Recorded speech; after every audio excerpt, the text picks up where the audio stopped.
એ કેવું સરસ નહીં કે જ્ઞાનથી ધ્યાન થાય અને ધ્યાનથી વળી એ જ જ્ઞાન સુદૃઢ થાય. અહીં પ્રયોજનભૂત જ્ઞાન એ સમત્વ ભાવ લાવનારું જ્ઞાન છે. એ જ્ઞાનથી આવેલ સમત્વ ધ્યાન વડે દ્રઢ થાય છે અને સમત્વ ભાવ સાધવામાં રહેલી અસ્પષ્ટતાને તે દૂર કરે છે. જ્ઞાન માત્ર ધ્યાનની અપેક્ષા રાખે છે. જ્ઞાનની વિરોધી વ્યગ્રતા છે અને જ્ઞાનનું સાધન એકાગ્રતા છે.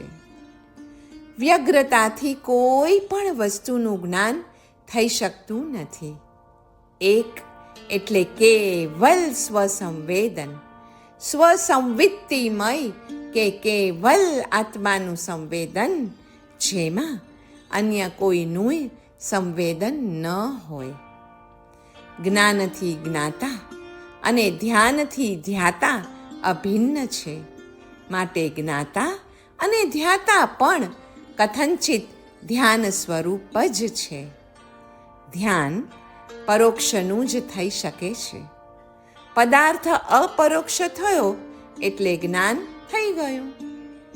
પછી તે માટે ધ્યાન કરવાનું રહેતું નથી, કેમ કે પદાર્થનું જ્ઞાન એ પ્રમાણ અને પ્રમેયને આધીન છે. જ્યારે ધ્યાન તો વિધિ, વિશ્વાસ, ઈચ્છા તથા હઠને આધીન છે. ધ્યાન એ નવા વિચારો મેળવવા માટે નથી, કિંતુ વિચાર શક્તિ કેળવવા માટે છે. ભલે ધ્યાનથી નિર્વિચાર થવાનું છે, પણ જ્યારે આપણે ધ્યાનની બહાર આવીએ ત્યારે એવી વિચાર શક્તિ કેળવાય કે જેને કારણે આપણામાં માત્ર અને માત્ર સમ્યક વિચારો જ ઉદ્ભવ થાય. ધ્યાનની પ્રવૃત્તિ મનોયોગ, વાગયોગ, કાયયોગ ત્રણેય યોગ વડે થવાથી તે ક્રિયા માત્ર મુક્તિનો હેતુ છે. જેમ જ્ઞાન વડે અહમ મમના બંધનથી છૂટાય છે ને, તેમ ધ્યાન વડે તે જ્ઞાન દ્રઢ થતું જતું હોવાથી એક જ પ્રયોજનની સિદ્ધિ લઈ આવે છે. એટલા માટે જ શાસ્ત્રોમાં સ્થળે સ્થળે બધી અલગ અલગ જગ્યાએ જ્ઞાન અને ધ્યાન ઉભયનો ઉપદેશ છે. ધ્યાનમાં અનેક વિષયગામીની જ્ઞાનધારા એક જ વિષયગામીની બને, તેથી ચિત્તમાં નિષ્પ્રકંપતા આવે છે.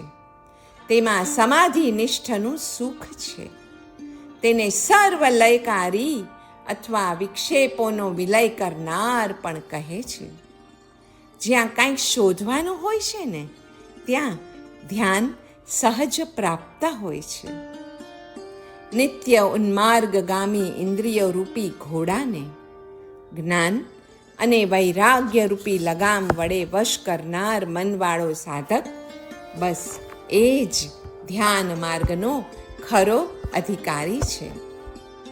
તો ધ્યાન અને સમાધિ એ બેમાં વળી શું ફેર છે? ધ્યાનમાં કોઈ એક જ વિષયનું ચિંતન હોય છે, જ્યારે સમાધિમાં તો આપણી ચિત્તવૃત્તિ નિર્વિકલ્પ અને સમ બની જાય છે. સાધુ જીવનમાં પહેલો પ્રહર સ્વાધ્યાયનો કહ્યો છે. પ્રહર 2 ધ્યાનનો હોય છે. સ્વાધ્યાયનો વાસ્તવિક લાભ ધ્યાનથી જ મળે છે. ધ્યાન એ 5 પ્રકારના સ્વાધ્યાયથી પણ આગળની વસ્તુ છે. ધ્યાન દશામાં મન કેન્દ્રિત થઈને એક જ વિષયમાં રમે છે. સાલંબન ધ્યાનમાં જીનમૂર્તિનું આલંબન ઘણું જ મહત્વનું છે. નિરાલંબન ધ્યાન એ ત્યાર પછીની વસ્તુ છે. ધ્યાન એ વાસ્તવમાં અંતર્મુખી વૃત્તિ છે. તેથી તેના રહસ્યનો સ્વાદ અનુભવ ગમ્ય છે અને ગુરુ પરંપરાના અભાવમાં બહુ જ ઓછી વ્યક્તિઓ તેમાં સફળ થઈ શકતી હોય છે. આવું ધ્યાન કરવા માટેની યોગ્યતા માટે, એ યોગ્યતા કેળવવા માટે શું આવશ્યક છે?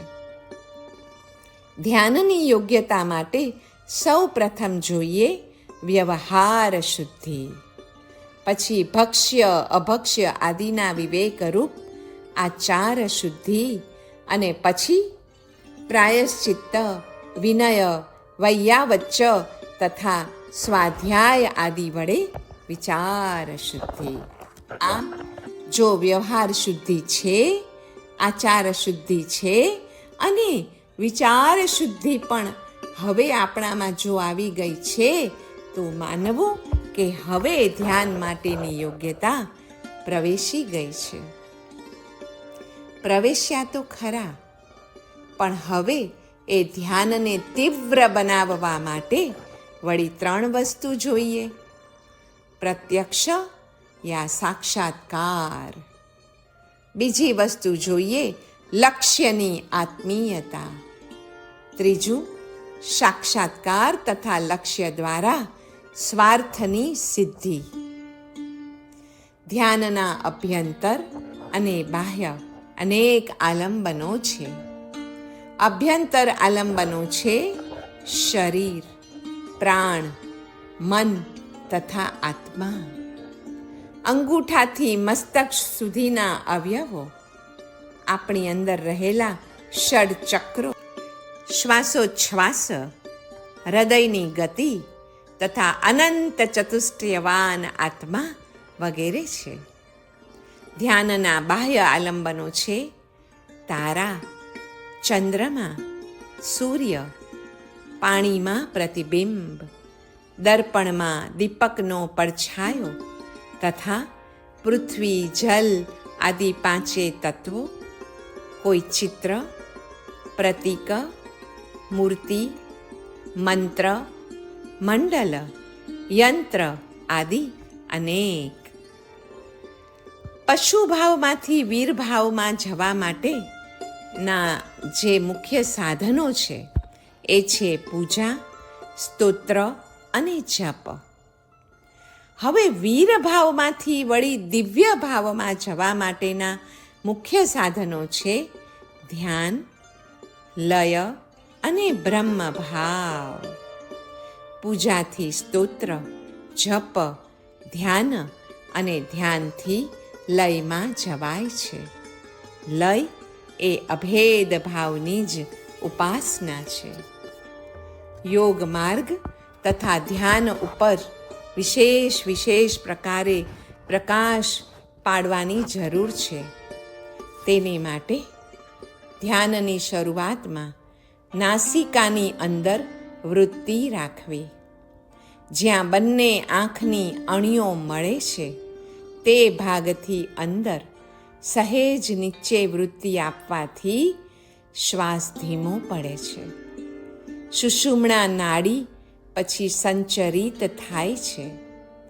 પવન ઊંચે બ્રહ્મ રંધ્ર તરફ જતો થાય છે અને શાંભવી મુદ્રાની આ ક્રિયાથી પવન એટલે કે શ્વાસ અને મનનો જય થાય છે. દરેક કાર્ય કરતી વખતે નાસાગ્ર પાસે પરમાત્માના દર્શન કર્યા પછી જ કાર્ય કરવું. પરમાત્માને શરીર અર્પી દેવું. નાસાના મૂળમાં અંદર ધારણા કરવાથી પ્રાણનો જય થાય છે. આંખોના ખૂણા પાસે નાકમાં વૃત્તિ રાખવાથી સુષુમ્ણા નાડી સંચરિત થાય છે. શરીરને સ્થિર કરીને આસન બાંધીને સૌ પ્રથમ બેસવાનું હોય છે. ગરદન બને તેટલી ઊંચી અને સીધી રાખવી. બંને નસકોરા મસ્તક માહેના ભેજામાં જઈ એક જ ઠેકાણે મળે છે તે સ્થાને બરાબર જોવું. તે બરાબર રીતે થતાં પછી દ્રષ્ટા, દ્રશ્ય અને દર્શન બધું જ જતું રહે ત્યારે જે બ્રહ્મ સ્વરૂપ થઈને રહે છે તે જ નિર્વિકલ્પ સમાધિ કહેવાય છે. નિર્વિકલ્પ સમાધિનો એક બીજો પ્રકાર પણ છે. બંને આંખ આગળ નાસિકાની પાસે બે ખૂણા છે. એક ખૂણાથી બીજા ખૂણા સુધી હાડ વિંધી સીધી લીટી દોરવી. પછી તે લીટીના બે અગ્રોમાંથી બે ભવાની વચ્ચે સીધી બે લીટીઓ એક ઠેકાણે મળે તેમ દોરતા ત્રિકોણ થશે. ભવાની વચ્ચે જે ઠેકાણે લીટીઓ સાથે મળે છે ને, બસ તે ભ્રૂમધ્ય સ્થાન છે. ત્યાં આંતરદ્રષ્ટિ રાખી જોવાનું છે. ત્યાં આવેલ બિંદુ રૂપને જ્યારે દેખે છે તથા તે ઉપર લક્ષ્ય ચોંટ્યું હોય છે ત્યારે પાંચે ઇન્દ્રિયોનું ભાન રહેતું નથી.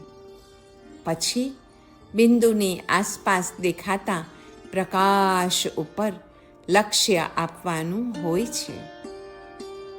જે કોઈ મહાપુરુષો આત્માની સર્વ સંપત્તિ પામ્યા છે, પામી રહ્યા છે અને જે પામશે તે જ્ઞાન સ્વરૂપ શુદ્ધ આત્માનું જ ધ્યાન તથા આરાધના આદિ કરીને જ પામે છે. ધ્યાનથી જે આનંદ પ્રગટે તેનો એક અંશ આનંદ પણ સંસારના વિષયોમાં અખંડ રાજ્યોના સ્વામીને પણ મળતો નથી. દ્રઢ અધ્યવસાય રૂપ ધ્યાનના 3 ભેદ જોઈએ તો પહેલું છે કાયિક ધ્યાન. કાયાના વ્યાપારથી વ્યાક્ષેપનો ત્યાગ કરીને ઉપયુક્ત થઈ ભાંગા વગેરે ગણવા અથવા કાચબાની જેમ અંગો પાંગ સંકોચીને સ્થિરપણે રહેવું તે કાયિક ધ્યાન છે. વાચિક ધ્યાન, મારે આવી નિર્દોષ ભાષા બોલવી જોઈએ પણ સાવદ્ય ભાષા ન બોલવી જોઈએ. આ પ્રમાણે વિચારપૂર્વક બોલવું તે અથવા વિકથાનો ત્યાગ કરી શાસ્ત્ર અભ્યાસ, સૂત્ર પરાવર્તન આદિ સર્વ ઉપયોગપૂર્વક કરવું તે છે દ્રઢ અધ્યવસાય રૂપ ધ્યાનનો બીજો ભેદ વાચિક ધ્યાન. ત્રીજો ભેદ છે માનસ ધ્યાન. એક જ પદાર્થમાં ચિત્તની એકાગ્રતા થવી તે છે માનસ ધ્યાન. તો ધ્યાનાંતરિકા એટલે શું? દ્રવ્ય આદિ એક વસ્તુ વિષયક ધ્યાનને પૂર્ણ કરી જ્યાં સુધી દ્વિતીય વસ્તુ વિષયક ધ્યાનમાં પ્રવેશ ન થાય ત્યાં સુધી વચગાળામાં જે ચિંતન કે જે વિચાર થાય ને, જેમ કે હવે કયા વિષયનું ધ્યાન કરું, બસ આ વિચારને ધ્યાનાંતરિકા કહેવાય છે. આવો ધ્યાનના વિષયમાં હવે અંતિમ પ્રકરણ રૂપે કાયોત્સર્ગ એક મહત્વનો જે સાધના માર્ગ છે તે વિષયક થોડું જાણીએ. કાયોત્સર્ગ. કાયોત્સર્ગ એટલે અંતર્નિહિત સુપ્રસુપ્ત પ્રાય દેવત્વને જાગૃત કરવાની આંતરિક પ્રક્રિયા. વિસ્મૃત એવા સ્વની સ્મૃતિને ઉદ્બોધિત કરવાની એક આધ્યાત્મિક કળા. બસ આ જ છે કાયોત્સર્ગ. કાયોત્સર્ગ ધ્યાન ધરનારના અંતરમાંથી દુર્ગુણો ભાગી જાય છે. કાયોત્સર્ગ ધ્યાનનું મૂળ સત્સંગ છે. તેને સાતમીનો સિદ્ધાંત એમ પણ કહેવાય છે. કાયોત્સર્ગથી જુગુપ્સા મોહનીય અને વેદમોહનીય કર્મો જીતાય છે. કાયોત્સર્ગ મુદ્રા એ ધ્યાનનો જ એક પ્રકાર છે. ઉચ્ચારણમાં ભાષ્ય, કાયોત્સર્ગમાં માનસિક જાપ થાય છે. શરીરની અક્રિય અવસ્થા કાયોત્સર્ગથી જ સધાય છે. મનની નિઃસંકલ્પ અવસ્થા ધ્યાનથી જ સધાય છે. ઈચ્છા ઋણમુક્તિની રાખીએ તો આશા કર્મથી મુક્તિની બંધાય છે. ઋણમાંથી મુક્ત થવાની એકમાત્ર ઈચ્છા જ સમર્થ છે અષ્ટકર્મ નિર્મુક્ત મોક્ષ સુખની આશાને આપવાને. પરમ તેજ ભાગ 2 પૃષ્ઠ 199-270 કહ્યું છે કે કાયોત્સર્ગમાં કાળ એ નિયમ છે, ધ્યેય એ નિયમ નથી. કાયોત્સર્ગના 2 ભેદ છે, ચેષ્ટા અને અભિભાવ. ચેષ્ટા કાયોત્સર્ગ એટલે ગમનાગમન પછી, વિહાર પછી, ભિક્ષાચર્યા કર્યા પછી પણ દિવસ, રાત્રિ, પક્ષ, ચાતુર્માસ અથવા સંવત્સરના અંતે જે કાયોત્સર્ગ નિયત પ્રમાણમાં કરાય તે છે ચેષ્ટા કાયોત્સર્ગ. તો અભિભવ કાયોત્સર્ગ એટલે એવો કાયોત્સર્ગ જે કાયોત્સર્ગ પરિસહો અને ઉપસર્ગોને સહેવા માટે, તિતિક્ષાનો ભાવ કેળવવા માટે અનિયત સમય સુધી હોય અથવા તે જગન્યથી અંતર્મુહૂર્ત અને ઉત્કૃષ્ટથી 12 માસ પર્યંત પ્રમાણવાળો હોઈ શકે. એક રાત્રિ કી આદિ પ્રતિમા ધ્યાનમાં અભિભવ કાયોત્સર્ગ છે. કાયોત્સર્ગના 4 સાધનો પણ છે. પ્રથમ છે ઉત્તરીકરણ, બીજું છે પ્રાયશ્ચિત્તકરણ, ત્રીજું છે વિશોધીકરણ અને ચોથું છે વિશલ્યીકરણ. તસ્ય ઉત્તરી સૂત્ર યાદ આવી ગયું ને? તસ્ય ઉત્તરીકરણેણમ પાયચ્છિત્તમ કરણેણમ વિશોહીકરણેણમ વિશલ્યીકરણેણમ. આ સર્વ કાયોત્સર્ગના સાધનો છે. કાયોત્સર્ગમાં 5 પરમેષ્ઠીનો શક્તિપાત થાય છે. એટલે આપણા શરીરમાં રહેલા 6 ચક્રોને ભેદીને મહાશક્તિ કુંડલિની બ્રહ્મરંધ્રમાં સામરસ્યને અનુભવે છે. તેથી જીવને ભાવથી તો મોક્ષ સુખનો વાસ્તવિક અનુભવ થાય જ છે. સર્વ વિભાવોને દૂર કરીને સ્વભાવમાં સ્થિતિ કરવા કાયોત્સર્ગ એ અપૂર્વ સાધનરૂપ કહ્યું છે. ઇતિ પરમ ભદ્રંકર યોગ અને ધ્યાનનો ઝંકાર.